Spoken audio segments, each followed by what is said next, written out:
But metals और बाकी commodities इस पर क्या इंपैक्ट होगा, क्योंकि ऑलरेडी हम देख रहे हैं एसवीबी और बाकी जो बैंकिंग संकट बना है बाजार में, उसका रिएक्शन तो ऑलरेडी आ रहा है। करेंसी मार्केट में भी हमने मूव देख ली। कमोडिटीज के लिए क्या इसके मायने हैं, और ये जो बाजार का मूड माहौल बिगड़ा है या चेंज हुआ है, इससे क्या होगा इस स्पेस में, आइए जानते हैं। नेहा है हमारे साथ तैयार। नेहा बताइए क्या हो सकता है यहाँ पे। ये बात शायद सुनने में अच्छी ना लगे दीप, लेकिन इक्विटी मार्केट के मुकाबले commodity market is faring better, और वो इसलिए भी है क्योंकि डॉलर इंडेक्स में हमने देखा है कि कमजोरी आई है, उसका फायदा तो मिला ही है। सेफ हेवन बाइंग हमने सोने चांदी में बनते हुए देखी है, उसी के दम पर हम देख रहे हैं 5 हफ्ते के हाईस पर सोना है। चांदी की भी बात करें तो हफ्ते भर के हाईस के पास अपने आप को खींचता हुआ दिखाई दे रहा है। सोने ने 2 दिनों में सेफ हेवन बाइंग के दम पर ही $50-55 उठा लिए हैं, और चांदी में भी हमने कुछ इसी प्रकार की ऑलमोस्ट 4.5-5% की स्ट्रेंथ देखी है। मेटल्स, हाँ, शुरुआत बहुत दमदार नोट पर हुई थी, लेकिन ऊपरी स्तरों से ये भी स्ट्रेंथ फिजल आउट हुई है। बट ऑफ कोर्स जब आप देख रहे हैं कि फाइनेंशियल मार्केट्स में प्रेशर है और जितने भी यहां पर रिस्की एसेट्स है वहां पर सुस्ती है, तो इस पे असर पड़ेगा। लेकिन कुछ एक ऐसे डेटा हैं जो इसको पूरी तरह से ध्वस्त होने नहीं दे रहे हैं। पहले तो आप देख लीजिए कि चाइनीज मार्केट में कुछ डिमांड रिवाइवल के और हाल फिलहाल में जो उनके नए प्रीमियर की तरफ से बयान आए हैं, वो एक बार फिर से कॉन्फिडेंस है वो उठाने वाले हैं। यहां पर वो लगातार लिक्विडिटी बनाए रखने के लिए, स्टार्टअप्स को बढ़ावा देने के लिए, वहां की छोटी कंपनीज को, एसएमईज को बढ़ावा देने की कोशिश कर रहे हैं। प्लस हमने देखा है कि आयरन और फ्यूचर्स है या स्टील रिबार है, आज भी चाइनीज मार्केट में बहुत अच्छा प्रदर्शन हुआ है। स्टील रिबार 8 महीने के हाईस पर रहा।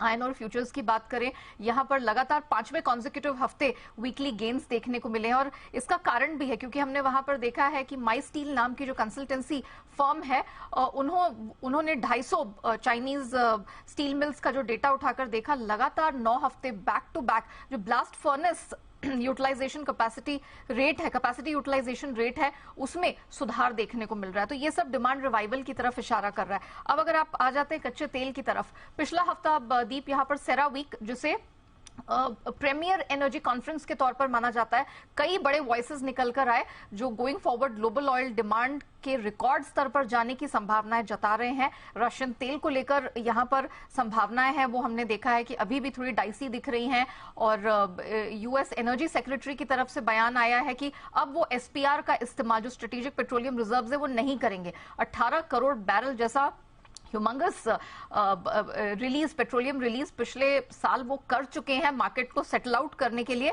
अब वो ये करने की स्थिति में नहीं है। तो ये कुछ एक फैक्टर्स हैं जो अभी भी इस दबाव वाले मार्केट में भी सहारा देने का काम कर रहे हैं।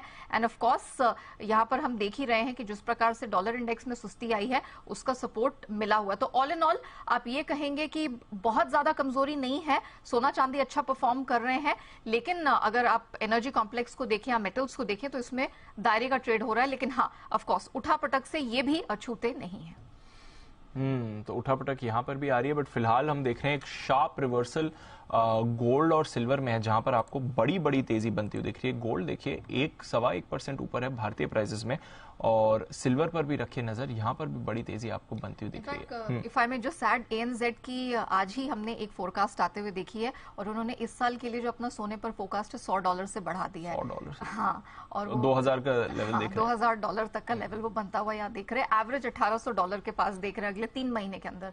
तो अब हम देखेंगे कि और कितने गोल्ड और सिल्वर पे यहाँ पर अपग्रेड्स निकल कर आते हैं। पहला तो ये आया है। तो एक बार जरा चार्ट्स पर भी बात कर ली जाए।